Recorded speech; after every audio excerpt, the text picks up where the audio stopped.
ECU Athletics and Playfly Sports present Inside Pirate Athletics. Inside Pirate Athletics is brought to you by Town Bank. Town Bank, serving others, enriching lives.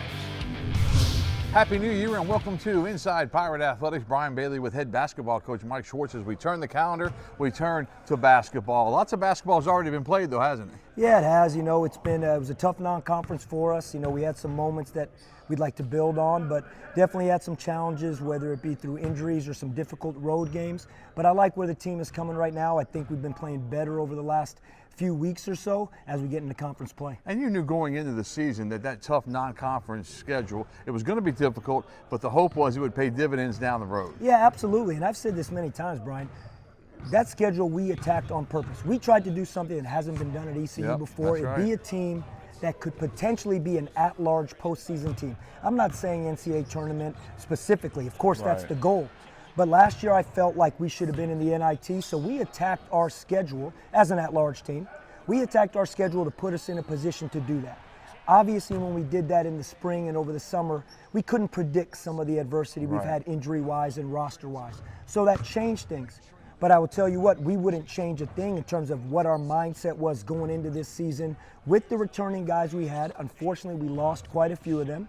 And some of the incoming guys that we had coming in, like Gio Imajuru, who's had a fantastic non-conference season. So we really loved this team going in, and we still do. We just hit some unexpected bumps with our roster that made the combination of that very difficult non-conference schedule, it didn't come out in our favor. One of the big bright spots as far as the non-conference schedule was concerned, the 21-point comeback against Buffalo, because that takes a lot more than just making some baskets. It takes a lot of heart to do that, doesn't it? Yeah, and I will say this, I do believe in the heart of this ball club, the grit, the toughness, and the consistency that they bring it every day, and I think it showed that game.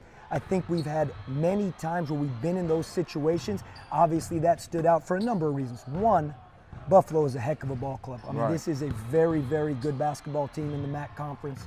And then number two is that we were down by so much in the second half. And coming off of some very difficult games in Florida, coming back off of playing Michigan State and St. Bonaventure, which Bonaventure came down to a one-possession game late in the game. So to have that resiliency, we were proud of the group.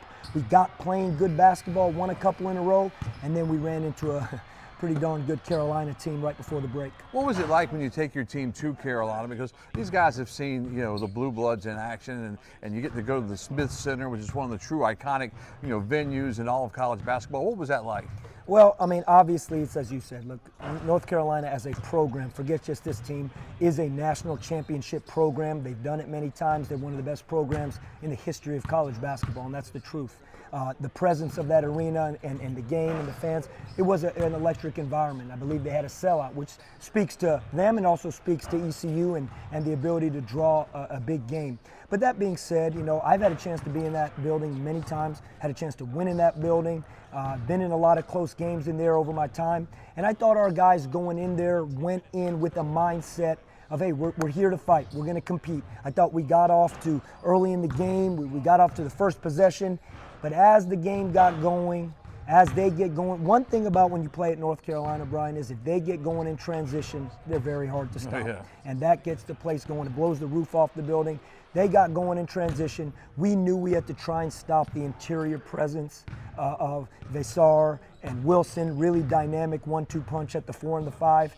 And then they started making threes. And it really did. It shook us a little bit, and obviously we weren't able to compete the way we wanted to. I thought Big Gio, he had a nice little outing, didn't he? He was knocking people down left and right, wasn't he? Yeah, I thought Gio really showed a physical presence, and we were trying to continue to establish him. But you need a lot more than one guy in a game like that. You need to get in there and make shots. You need to be able to contain their big guys. I thought the way they shot the ball, particular Vesar, I think he made 4 or 5 of them from the perimeter. That put a challenge for us, but was proud of how Gio competed. And then it was on to the conference slate. We'll take a look at the American for East Carolina coming up, and our show continues right after this. Inside Pirate Athletics is brought to you by Town Bank. Town Bank, serving others, enriching lives. One of the things we all really like as bankers here at Town Bank, whether it's your business or your family, when you need something, a decision needs to be made. We take care of it right here. We have the people, the knowledge, and the decision makers right here. Town was designed that way, focused on our members and enriching lives. Inside Pirate Athletics is brought to you in part by Bojangles. It's Bo time. Welcome back to Inside Pirate Athletics. Pirate basketball rang in the new year by opening up American play in a tough matchup against Tulane, wasn't it? Yeah, you know, New Year's Eve, noon game. Loved the preparation we had going into the game, and honestly, I thought we played really well in the game. Tulane's a top 4 team in this conference in terms of where they're picked, but they're also one of the better teams returning in this league. Last year, they finished right above us. They finished 4th, we finished 5th. And so we knew it would be a challenge going to the game. They have the preseason player of the year in Rowan Brumbaugh, who is a great point guard. And that being said, I thought we did where we had to be. We had a 6-point lead at the 13-minute mark of the second half.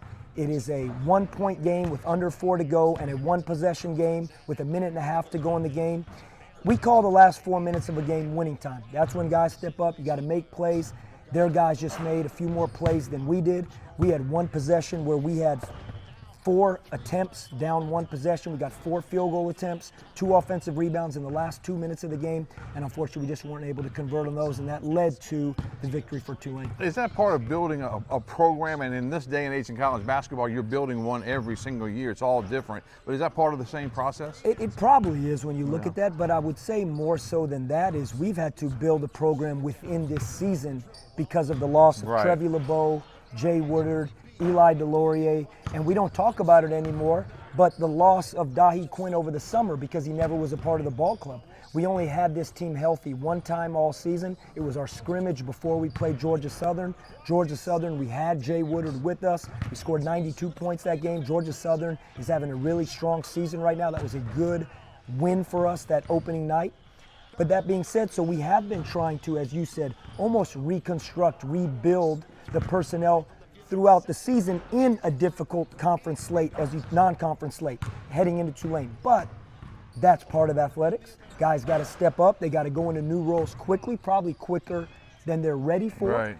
And, you know, we had the game in a 1-possession game versus a very good team, one of the top teams in this league, with under 2 minutes to go.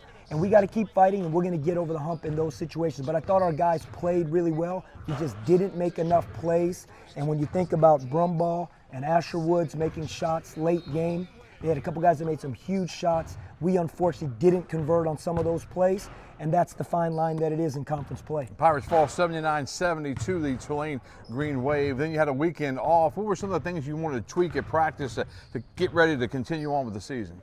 A pretty big one. We added a new player. That's right. Dimitri Gardner, that ends up being a pretty big piece of what you're doing on a week off. He only had 4 days of practice leading into the game. We honestly thought we would have Jay Woodard back for the Tulane game, and when we got back from break, it just didn't go as planned. So we had to shuffle really quickly again. Dimitri played 10 minutes in that game, obviously not in game shape yet. Right.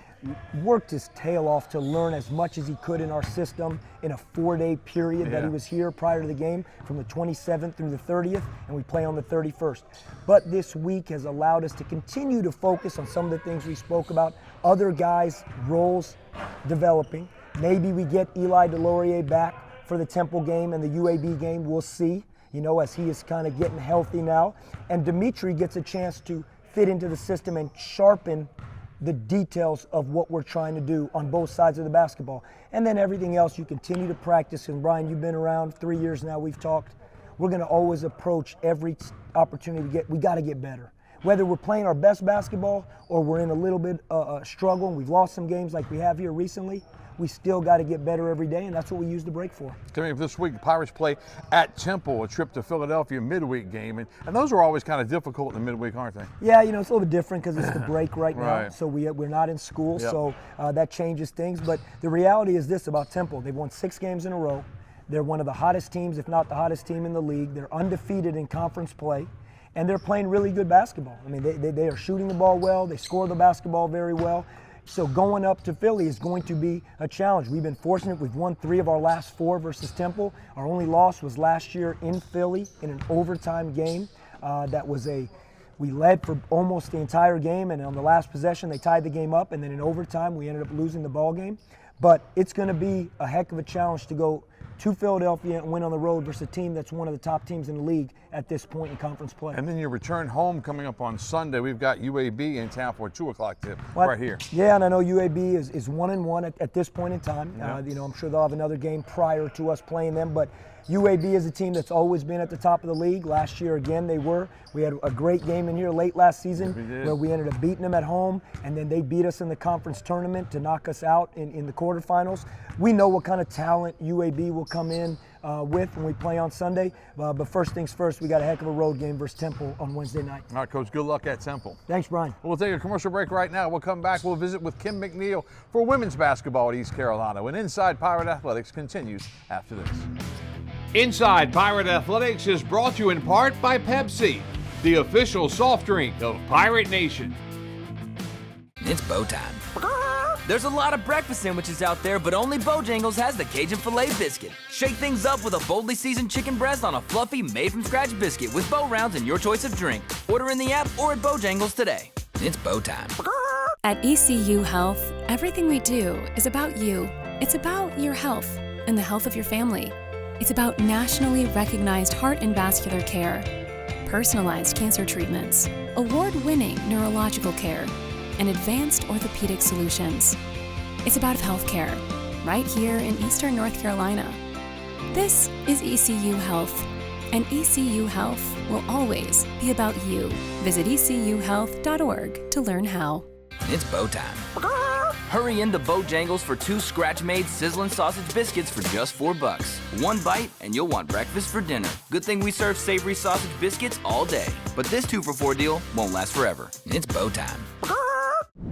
Welcome back to Inside Pirate Athletics, joined now by the women's coach at East Carolina, Kim McNeill. Your theme for your latest this year, Reclaim, and I think it has a lot to do with this little baby, doesn't it? It definitely does. And, we had 3 returnees, and I allowed them, every year we put something on the back of our practice jersey, and this year they wanted to reclaim, get back to the championship mode, get back to winning games. So Reclaim is it.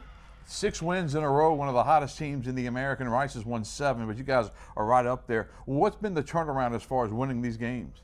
I just think it's just trust. We got 10 new players out there, Yeah. And that has never played for me, never played for this system. So it's just believing in the system, trusting each other, and just developing chemistry. The other day you had that overtime win, and those things will just drive you crazy. You're up 15, you're down 12, and then it goes to OT. Yeah, I just think that last 5 minutes we got really comfortable. We played not to win. Instead of continuing to attack, we got a little bit lackadaisical in transition D and allowed UAB to hit some shots. But I thought that last 30 seconds or something, we grew in overtime. We're down by 6. That looked like vintage ECU from the championship years, right? Yeah, that's exactly right. And when you fall behind in overtime by 6, that makes it really difficult, doesn't it? It does. But we had some kids out there hit some big shots. Taylor Varner hit a big shot, and then Kiana Rembrandt, she's been shooting pretty well from 3 all year. She doesn't take a lot, but, when she shot it, I was like, hey, let it fly. You followed that up with that big win over Memphis, and that was a tight game for a while. It was, and a completely different style of play. UAB wants to shoot a lot of threes. Memphis wants to get downhill and get in the paint. So for our kids to be able to switch gears defensively and make the adjustment and come out with the win was big. When you think about North Texas now, you go on the road. How difficult is it to win on the road? Well, one thing, we haven't been on the road since November. That's right. You've had a long time off, haven't you? Yeah, since Thanksgiving. So, I just talked about it. It's about your mentality. It's about your approach. You've got to be willing to do all the little things in order to win on the road. And it's a different mindset, different attitude, and everything on the road because, there aren't any home fans, especially in North Texas. Yeah, there's no Pirate Nation behind us, right? It's not. So we got to bring our own energy. We got to make layups, and we got to make free throws. Talk about some of your players and how pleased you've been with how they've improved so far this season. Yeah, I guess the one that really stands out is Kiana Rembrandt. We brought her in here expecting her to do really good things for us in the post. A second teamer all last year. Started off kind of slow, but I think these last 3 or 4 games you're seeing the true Kiana. And what are some of the other things you want to tweak and get better at as you go forward? Always defensively. I still think we're giving up too many points. We're normally around mid to high 50s, and we're giving up 60. So we got to still continue to get better defensively and continue to rebound the ball. And knowing Kim McNeill like I do, if they score a basket, they've scored too many points, Yeah, way haven't too many. they? Because you love defense and you always have. It travels. That's why I just told them down there, you know, defense travels. That's why I commit so much to it, because no matter where you play, defense and rebound goes with you. That's it, Coach Kim McNeill. Good luck this week. Thank you. Go Pirates. Back with more on Inside Pirate Athletics right after this. If you have an appetite for saving money, get the new Rofo Rewards app from Royal Farms. Use the Rofo Rewards app to make purchases or place mobile orders for pickup or delivery and earn royalty points redeemable for free stuff. Download the new Rofo app at the Apple App Store or Google Play. And right now, new Rofo Rewards members will get a free any-size coffee for signing up. Get the new Rofo Rewards app today. It's a very app-ealing app to have. Real fresh, real fast. Royal Farms.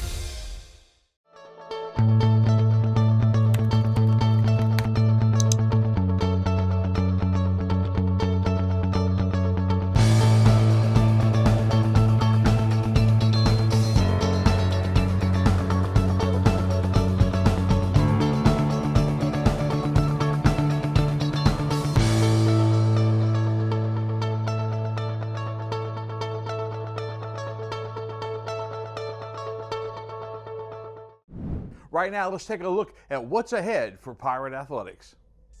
The East Carolina women are on the road this week. It's the Pirates in the Mean Green of North Texas coming up tonight at 7:30. And then on Saturday, the Pirates travel to Wichita State for a 3 p.m. tip against the Shockers.